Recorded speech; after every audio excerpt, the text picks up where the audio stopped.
안녕하십니까. 신의 한수 홍철기입니다. 최근에 국정원 뭔가 문제가 많다라는 얘기는 들고 있는데 이게 어찌된 일인지 좀 북한 쪽 얘기만 자꾸 하는 것 같습니다. 그냥 단순히 북한에 대한 정보를 얘기하는 게 아니라 북한의 대변자가 아니냐 이런 말이 나오고 있는데요. 대표적으로 12월에 미북 회담 결정됐다 이런 얘기도 흘리기도 했고요. 또 부산에 김정은이 온다고 하기도 했었습니다. 그런데 누가 봐도 하나도 맞는 얘기들 아닌 것 같습니다. 왜 이렇게 무리수 드는 걸까요? 이에 대해서 이인배 협력안보연구원장이 분석해 드리겠습니다. 안녕하십니까? 네, 안녕하십니까? 옛날 같으면 이제 국정원, 안기부 이러면 서슬퍼랬잖아요. 그렇죠. 요즘에는 네. 조금 희화화되는 것 같아요. 그렇죠. 최근에 좀 앞서 말씀하신 것처럼 11월 4일이었잖아요. 예. 그때 이제 국회 정보위에서 국감을 한 거죠. 근데 국회 와서 하는 게 아니라 이제 국정원으로 들어가서 합니다. 네. 들어가서 이제 국정원장이 브리핑을 받은 건데 그때 이제 이야기한 게 이제 뭐냐면 12월 내에 김정은하고 트럼프 대통령하고 이제 만날 게 되어 있다. 그러니 그것을 준비하기 위해서 11월 달에도 실무회담도 할 수 있다라고 이야기를 한 거예요. 예. 근데 사실 미국에서는 여러 학자들, 미국의 워싱턴에서는 전혀 지금 그런 정황이 없다. 그리고 네. 주미 대사조차도 지금 미국하고 북한 간에 실무 접촉은 없는 것 같다. 이러고 있거든요. 예. 근데 국정원장은 그렇게 이야기를 하고 있는 거예요. 이게 한두 번이 아니거든요. 9월 달에도 앞서 말하신 것처럼 부산에서 한 아세안 특별 정상회담이 네. 얼마 안 남았어요. 11월 25일 날 있는데 그렇죠. 거기도 김정은이 올 수 있다. 이래가지고 발칵 뒤집어졌지 않습니까? 예. 이런 일이 국정원을 통해서 국가정보원을 통해서 지금 벌어지고 있는 거죠. 그러니까 국민들이 되게 혼란스러울 수 있는 그런 일이 있어서 한번 짚어봐야 되겠다 싶어서 제가 오늘은 나왔습니다. 그것뿐만이 아니라 정의용이 미사일 이동 발사 관련해서 네. 얘기한 부분에서도 국정원에서도 네. 또 이상한 얘기 했죠. 네, 그렇죠. 그러니까 정호용 이 사람이 텔 이동식 발사대를 가지고 ICBM을 쏠 수 있느냐 없느냐 이야기를 하는데 버젓이 그 사진으로 노동신문하고 조선중앙통신에서 다 동영상으로 다 보여줬어요. 예. 이 바퀴가 16개 8축짜리 예. 거기에다가 실어다가 갖다 놓고 이제 했거든요. 그랬음에도 불구하고 이제 정호용 실장이라는 사람이 북한의 기술 능력으로는 ICBM을 그 텔로 쏠 수 없다. 이동식 발사 장치로 쏠 수 없다. 그렇게 이야기를 하는 거예요. 예. 우기고 있었던 거죠. 사실 진짜 우긴 거거든요. 예. 그거는. 그랬는데 이제 국가정보원도 그거 가지고 아니다 소리는 안 하고 예. 막 쪼개가지고 정의용 실장이 말하는 것이 이게 텔에서 이동식 발사 장치에서 미사일을 떼서 발사하면은 또 그럴 수가 있다. 이거 그러니까는 미국의 VOA에서 미국의 미사일 전문가가 이야기를 하거든요. 거의 70~80%는 ICBM 그렇게 쏜다는 거예요. 예. 이동식 발사 장치. 미국에서도 그렇게 쏠 수 있다는 얘기잖아요. 그럼요. 그렇게 하고 있는 거라는 거예요. 이게 당연히 그게 이동식 발사 장치로 쏘는 게 맞는데 이걸 이제 정우영 실장이 그렇게 한번 이야기를 하고 나니까 국정원은 그걸 바로잡을 생각을 안 하고 눈치를 보는 건지 네. 복잡하게 긴 것도 아니고 아닌 것도 아니고 이렇게 이야기를 지금 하고 있는 상황이 된 거죠. 참 보면은 사실 국정원이 해야 되는 게 이제 정보를 잘 수집해서 사전적으로 대응할 수 있게 해야 되는 건데 네. 최근에 보면 금광산 관광시설 철거하라 이런 거는 국정원에서 그 전에 사전 조치한 거 하나도 없잖아요. 그렇죠. 그러니까는 지금 그 말씀이 되게 중요한데 국가정보원이 하는 일이 뭐냐면 이 정보학 용어로 이제 첩보라고 그러잖아요. 예. 이게 인포메이션이죠. 그것을 국민들이 알 수 없는 적국의 동향들을 캐치해 오는 거죠. 첩보라는 거죠. 그것을 가지고 오면 그것을 전후 맥락에 맞춰 가지고 우리가 정책적으로 함의가 있는 의미가 있는 보고 형식으로 만드는 거죠. 그게 이제 정보가 되는 거거든요. 네. 그거를 대통령과 정책 결정자들한테 주면 그걸 보면서 이 상황이 이러니까 우리가 어떻게 정책을 끌고 나가기 좋겠다 판단하게끔 해주는 게 국가정보원이에요. 그러니까 굉장히 중립적이어야 돼요. 사실관계를 정확하게 파악하고 중립적이어야 되는데 지금 국정원이 하고 있는 여러 가지 지금 말씀드린 것들을 보면 대단히 비중립적인 어쩌면은 대단히 청와대의 마음을 열심히 읽어서 이야기하는 것 같은 그런 말을 하고 있는 거죠. 국가정보는 그러면 큰일 나거든요. 그렇죠. 예전 생각을 좀 해보면요. 노무현 정권 때 국정원은 오히려 북한과의 메신저 역할을 하고 그랬잖아요. 네, 지금도 그렇죠. 그런 역할이 있다고 봐야 되나요? 사실 지난해에 이 서 원장이 했는 일이 제일 열심히 한 게 북한 다니면서 김정은하고 문 대통령하고 연결해 준 거 아닙니까? 야. 특사 때 광고부터 시작해가지고 열심히 가고 그것을 물어다가 또 미국 가서 트럼프 대통령한테 이야기해주고 다 서훈 그 국정원장이 다 한 거 아니에요? 야, 어떻게 보면 정보 전쟁에 있어서는 사실 적이라고 볼 수가 있는데 적이죠, 적. 적과 가장 친하게 지내는 게 국정원이라는 게 좀 아이러니하네요. 겁나는 일이 된 거죠. 그러니까는 거기다가 그것만 매달려 있다가 지금 북한이 딱 대화를 문을 닫고 나니까 국정원도 지금 아무 정보 없는 거예요. 아, 정보가 없나요? 지금 정보 없는 거예요. 없으니까 이런 소리 헛소리 하는 거예요. 내가 볼 때. 휴민트 이런 거 없나요?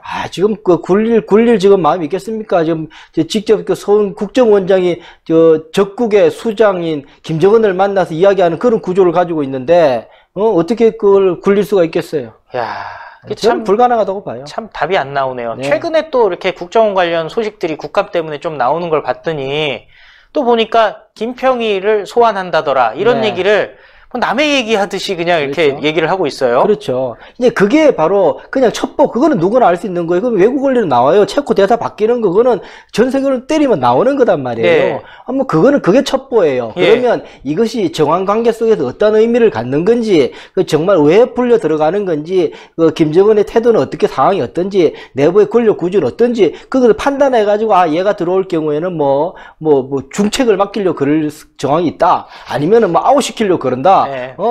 김정남 꼴내려고 그런다. 등등의 이게 판단이 돼야 되는 거죠. 근데 남 이야기 하듯이 그렇게 이야기하고 있는 걸 봤을 때 전혀 지금 국가정보원이 이 안보에 있어서 기능을 못하는 것 아닌가라는 걱정이 드는 거죠. 제가 왜 그 질문 드렸냐면 옛날 같으면은 이게 북한의 고위급, 이거는 그냥 고위급도 아니잖아요. 그렇죠. 백두혈통이잖아요. 네. 이런 사람이 소환된다. 혹시 가서 숙청당하는 거 아니냐 그러면은 국정원이 나서서 이 사람 빼와가지고 귀순시켜야 되는 거 아니에요? 그렇죠. 그런 일들 많이 했었죠. 가장 유명한 거는 황자기업 선생부터 시작해서 그런 일들 했었죠. 그걸 통해가지고 신변을 보호하는 게 우선이고, 그 다음에는 그것을 통해서 우리 대한민국은 북한을 흡수해서 통일하는 게 우리는 헌법적 가치니까 그걸 위해서 가장 유리하게 할 수 있는 방법들로서 이제 그런 것을 고안해 내곤 했었는데, 지금은 전혀 간첩 잡는 사람이 한 번도 들어본 적 없고, 전혀 그러지 않고 있는 상황인 거죠. 미국 같은 경우를 보십시오. 몇 번 저도 이야기 한 바 있었는데, 여러 군데 가서 1월 달에 그때 이제 상원 국회 정보위에서 그 청문회를 했었어요. 이제 정부의 수장들, 댄 코처 DNI 이제 국가 정보국장 을 불러다 거기 15개 정보단체들 다 취합해서 하는 게 이제 DNI인데, 그 정보계 댄 코츠라는 사람인데, 그 사람을 불러다 놓고 청문회를 했었어요. 하면서 막 물은 거죠. 북한이 그때가 언제냐면은 2월이면 하노이 정상회담이 있을 때예요. 근데 그거 임박해서 물어보는 거예요. 그 상원 의원들이 정말 북한이 핵 포기할 것 같으냐, 김정은이가 어떻게 생각하느냐. 그러니까는 딱 이런 제에서 말하는 게, 북한 김정은이는 핵 포기 안 한다. 핵을 의지해서 체제를 유지하고 싶은 욕망이 너무 크기 때문에 핵은 절대 포기하지 않는다. 빡 텐 거예요. 그렇죠. 그러니까는 지금 협상에 나가야 되는 트럼프 대통령은 뭐가 되는 겁니까? 그렇죠. 그러니까 트위터에다가, 북한하고 관계 좋다. 김정은이 ICBM 발사도 안 하고 핵실험도 안 했으니 거 봐라. 이런 식으로 막 그런 거예요. 그러면서 하는 말이, 댄코처는 학교 가서 다시 배워라. 대통령이. 참. 그 정도까지 이야기를 해요. 예. 그런데도 지금도 활동하고 있어요, 댄코처는. 안 잘리고. 그러네요. 하고 있어요. 그리고 나서 2월달에 무슨 일이 있었습니까? 노딜, 하노이 정상회담이 깨졌지 않습니까? 그는 그 한쪽에서 대통령이 싫어하더라도 그 정보를 머릿속에 팍 박아놓고 나면은 이런 생각을 하겠죠. 얘 이야기하는 그게 팩트가 맞나 보다. 그러니까 제가 저 소리 하는구나. 라고 하는 거겠죠. 이게 정보, 당국들이 하는 일이거든요. 그러네요. 네, 그런데 이제 국가정보는 지금 전혀 딴 소리 하고 있는 건 아닌가. 라는 생각이 들어서, 이거는 국가로 봐서 안 좋아요. 대통령한테도 안 좋고요. 대통령은 본인이 싫더라도 정확한 사실관계를 확인해주는 누군가가 있어야 되는데, 그거조차 아무도 없다 그러면 대통령은 정말 그냥 감 가지고 이 안보를 판단해야 되는 상황이 돼요. 그건 굉장히 위험해지는 거죠. 지금 보면은 국정원이 예전보다는 또 역할이 많이 준 것 같아요. 어떻게 바뀌었나요? 잘 아시는 바처럼 이 내부에 있는 대공 기능, 그러니까는 간첩을 잡는 기능들을 없애겠다고 그랬지 않습니까? 그러면서 그걸 하겠다. 아직 법은 통과가 안 돼서 안 됐는데, 내부에서 그것을 탐색하기 위해서 아이오라 그러죠. 국내에서 활동하던 그 정보관들은 다 보직 이동 시켰어요. 북한으로 보내고 북한 파트로 보내고 예. 다 보직 이동을 했어요. 이걸 교육시키거나 그렇게 했었어요. 그러다 보니까는 그런 업무를 지금 전혀 안 하고 있는 상황이죠. 그 업무를 좀 경찰로 넘기게 돼 있는데 그것도 법이 제대로 안 돼 있으니까 그것도 안 하고 있는 거고. 그러니까 좀 간첩 잡는 국내에서 암약하고 있는 간첩들에 대한 정보나 그런 것들은 거의 지금 없어지고 있을 겁니다. 그걸 맡아서 하는 주무부서가 전혀 없는 상황이니까. 이야, 이거 정말 심각하네요. 네. 앞으로 대한민국 국정원 제대로 쓰려면 어떻게 해야 될까요?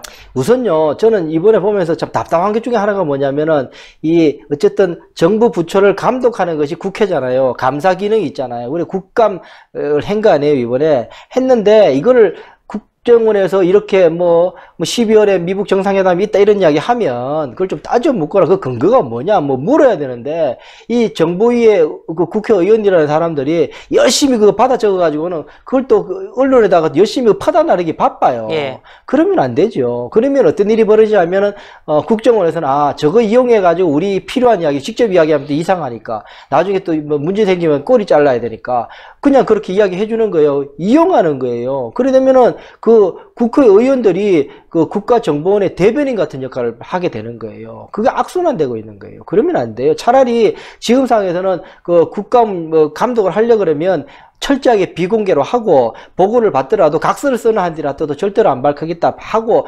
정확하게 듣는 게 국정의 한 파트 아니에요. 헌법기관이고 입법기관 아닙니까? 그러면 그걸 제대로 하려고 그러면 비공개 원칙에 대해서 철저하게 미국은 그렇게 하거든요. 철저하게 하고 그렇게 해야 되는데 지금 어중간하게 이러다 보니까 이 정보의 국회의원들이 그거 끝나고 나면 서로 언론에 가서 이야기하기 바쁘고 국정원은 그거 잘 할 거 아니에요. 그거 이용해가지고 뭔 말 해야 되겠다. 그래서 나온 말이 이런 말이잖아요. 부산에 김정은이 올 수 있다 이런 말을 괜히 문적 지금 경제도 그렇고 엉망이 되니까 그런 걸 한번 살짝 또 솔직하게 한번 틔워지게 만들고 이렇게 하고 있는 거죠. 그렇게 국회가 그런데 이용당하고 있다라는 생각이 들어서 이 국회 정보위의 시스템을 좀 바꿀 필요가 있다라는 생각이 드는 거죠. 예, 오늘 말씀 감사했습니다. 네, 고맙습니다. 예, 간첩을 잡을 수 없는 국정원이 국정원인가요? 참 이해가 안 갑니다. 그리고 국정원장은 김정은 만나서 대화 나눕니다. 이게 어떻게 보면은 국정원장이 우리나라에서 정보가 제일 많은 사람일 텐데 김정은 만나서 무의식 중에 무언가 중요한 말 터져 나오면 어떡하겠습니까? 이런 정권 그냥 둬서는 안 되죠. 그러기 위해서 이제는 예전에 있던 앙금들 다 털고 어제 황교안 대표도 얘기하지 않았겠습니까? 탄핵은 불문에 붙인다고 얘기했습니다. 이제는 미래로 나가야 됩니다. 그래야 총선에서 승리할 수 있습니다. 내년 4월에서 총선에서 승리해서 진짜 세상을 바꿔봐야 되지 않겠습니까? 대한민국 이제는 진짜 선진국 돼야 되지 않겠습니까? 예, 오늘 말씀은 여기까지 하고요. 또 이인배 협력안보연구원장도 이인배TV 운영하고 있습니다. 저희 추천 채널에도 넣어놨으니까요. 많은 시청 바라겠습니다. 그리고 신의 한 수는 구독 버튼 잊지 말고 눌러주십시오. 이제는 100만을 넘었으니까 200만, 300만, 아니 1000만까지 가야 합니다. 그래야지 총선에서 승리할 수 있습니다. 이런 좋은 정보, 좋은 뉴스들 지속적으로 제공하기 위해서는요. 그런데 요즘 좀 노란 딱지 때문에 힘듭니다. 그러니까 1877-1477 많은 회원가입 부탁드리겠습니다. 회원가입을 통해서 저희가 안정적으로 어디에 흔들리지 않고 휘둘리지 않고 진짜 뉴스 계속할 수 있도록 도와주십시오. 감사합니다. 네, 고맙습니다. 신의 한 수의 구독, 좋아요, 알림 방법입니다. 보실 영상을 눌러주세요. 아래의 구독 버튼을 눌러주세요. 그럼 종 모양이 나옵니다. 그 종 모양을 눌러주시면 신의 한 수의 새로운 영상들이 알림이 울립니다. 그리고 엄지척 좋아요 버튼을 눌러주세요. 여러분의 구독, 좋아요 버튼은 신의 한 수에 큰 힘이 됩니다. 댓글로 여러분의 많은 의견도 듣고 있습니다. 응원의 댓글도 부탁드립니다.